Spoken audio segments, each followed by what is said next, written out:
ግን አንድ ሰው ከኢስላም ወጣ ሲባል ግን በጣም ታዋቂ የነበረ የሚባል ሰው ሰምታችኋል አልሰማችሁም እኔ ግን ከመስማትም ማለፍ አይቻለሁ ለዛውም 40 አመት ከትላንትና ወዲያ ኢንተርኔት ውስጥ ዩቲዩብ ላይ ገብቼ ስመለከት 40 አመት ሙሉ እስልምናን የተማረ በፓኪስታን በአፍጋኒስታን በየመን በሳዑዲ አረቢያ እስልምናን ሲማር የነበረው ሰውዬ መጨረሻ ላይ ሐቅ ተገለጸለትና ኦርቶዶክስ ሆኖ ጥምቀት ተነሳ ማን ይባላል ዶክተር ረመዳን ሐጂ ሙስጠፋ ናስር ተብሎ ይጠራል ዩቲዩብ ላይ ማን ያንዋር መስጊድ ከሐጅል መካ ጎን ምክትል ኢማም ሆኖ ሲያሰግዱ የነበሩት አለይሂ ረህመቱላሂ ረህመተን ዋሲዓ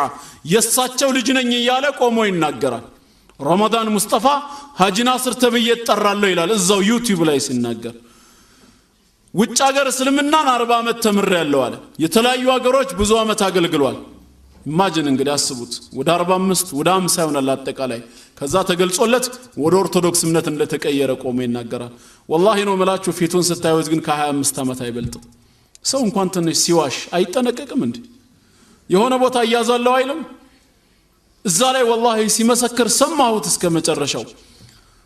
እናም ወደ ኦርቶዶክስ እምነት እንድመጣ ያደረገኝ አለ ምክንያቱን ሲናገር ዩቲዩብ ላይ ትልቁ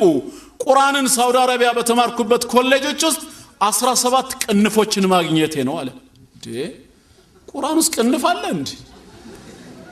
والله ህዝቡ የዋህ ነው በቃ እልል ይላሉ አሜን ይላሉ የሚያውቁት ነገር የለም ከዛ ሲናገር ምን ይላል እዛው ዩቲዩብ ላይ ማለት ነው በእነዚህ 17ቱ ቅንፍ ሱረቱል በቀራ ሱረቱል ሐሽር ሱረቱ መርየም ላይ በሶስቱም ላይ የተጻፈ አንድ ነገር አለ ይሄ ነው የመራኝ አለ ያ ምንድነው የሚለው አለ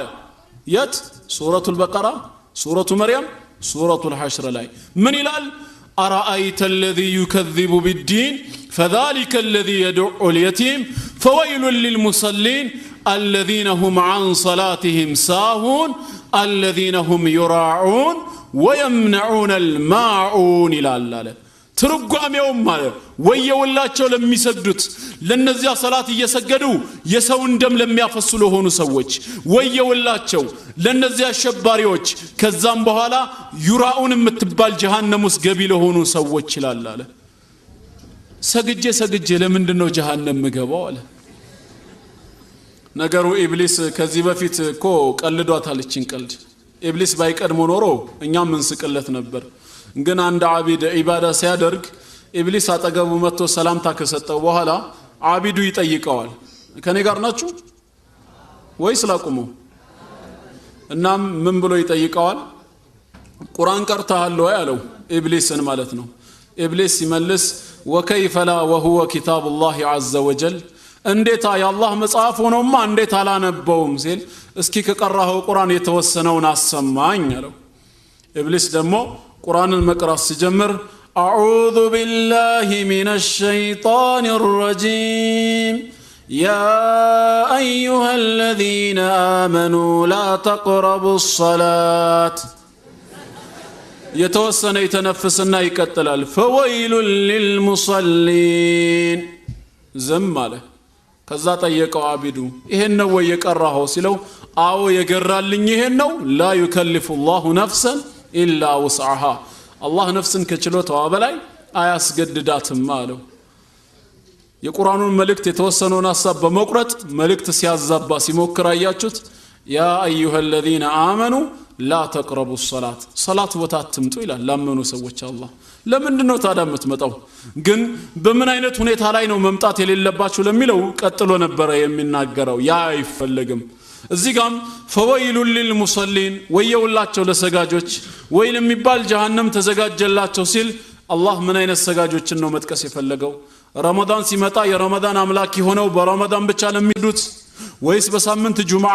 አለበዛም አንድን ሰላት ከሌላ ሰላት ያለ ዑዝር ማለት ነው እያቀላቀሉ ቀዳ ያሉ የሚሰግዱት ነው ወይስ ሰላት ውስጥም ገብተው ቀልባቸው የዘነጉ ሰዎች ቀጥሎ ያለው አንቀጽ ይሄንን ሁሉ ማብራራት ይችላል ነበር ግን አይፈልግም ከተቆረጠ ዋናው የሚፈልገው መልእክት ያ ነውና ዛሬም ይሄው ይሄ ረመዳን ሐጂ ሙስጠፋ ናስር ባላለው ያለው ሰው እኮ ሲዋሽ ትንሽ አይጠነቀቅም እንዴ እውነት ለማስመሰል እንኳን የተወሰነ ሙከራ ያደርጋል የተወሰነ ነገር ይጥራል እድሜው 25 ሆኖ 40 ዓመት እስልምናን ተምራለህ ይላል ወይስ ቀልድ ነው? ለመቀለድም ከሆነ በዚህ መልክም በዚህም ተቀድመዋል ነው የምንላቸው። አልቻሉበትም። ድሮም ተቀድመዋል። አንድ የሆነ የሚወራ ቀልድ አለ። ሰውየው ስራ መቀጠል ፈልጎ እዛ ስራ የሚቀጠርበት ቦታ ላይ ማለት ነው የስራ ልምድ ይጠየቃል። ስንት ዓመት የስራ ልምድ አለ ሲባል የ40 ዓመት የስራ ልምድ አለኝ አለ። እሺ እድሜ ስንት ነው ብሎ ሲጠይቀው ደግሞ 38 አለው። እንዴ እድሜ 38 ከሆነ እንዴት ነው የ40 ዓመት የስራ ልምድ አለ ሲሉት የ40 ዓመት የስራ ልምድ ያለኝ ኦቨር ታይም ስለምሰራ ነው አለ። ትንሽ የዚህ ሰው እንኳን ያስኬዳል። ወደ አመት ቢቀየርለት 8 ሰዓቱ ተቆጥሮ 40 ዓመት ሊያስብል ይችላል። ይሄ ሰው ገና 30 ዓመት ሳይሞላው መድረክ ላይ ቆሞ እየተናገረ 40 ዓመት ግን እስልምናን ተምሬያለሁ በአፍጋኒስታን በሳውዲ አረቢያ አስተምር ነበር ይላል። ቅንፎቹን ግን እንዴት እንዳላያቸው እኔ እንጃ። እና አላህ ይጠብቀን ከኩፍር አደጋ።